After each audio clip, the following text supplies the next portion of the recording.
জাতীয় শহীদসকলৰ প্ৰতি গভীৰ শ্ৰদ্ধাঞ্জলি জনাইছোঁ আৰু নিৰ্যাৰিত ব্যক্তিসকলক শ্ৰদ্ধা জ্ঞাপন কৰিছোঁ। আৰু 1979 চনৰ আজি 10 ডিচেম্বৰ তাৰিখটোতে খৰ্গেশ্বৰ তালুকদাৰ প্ৰাণ বিসৰ্জন দি শ্বহীদ হৈছিল।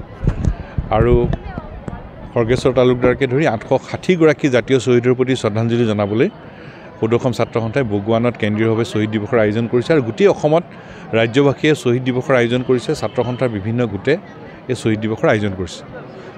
চৰকাৰেও শ্বহীদ দিৱসৰ আয়োজন কৰিছে। চৰকাৰে অসম আন্দোলনৰ জাতীয় শ্বহীদসকলৰ প্ৰতি শ্ৰদ্ধাঞ্জলি জনোৱাৰ যি অনুষ্ঠানৰ আয়োজন কৰিছে ভাল হৈছে।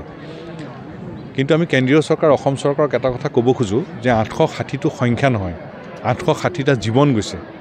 860জনে জীৱন ত্যাগ কৰি অসমৰ ভৱিষ্যতৰ কাৰণে, দেশৰ ভৱিষ্যতৰ কাৰণে চৰম ত্যাগ কৰিলে।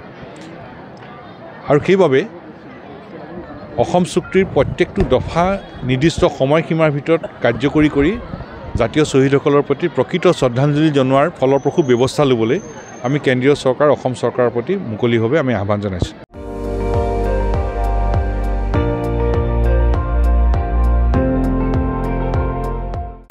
আপুনি চাই আছে ND24, সৰ্বশ্ৰেষ্ঠ নহয় সৰ্বোত্তমৰ দৌৰা।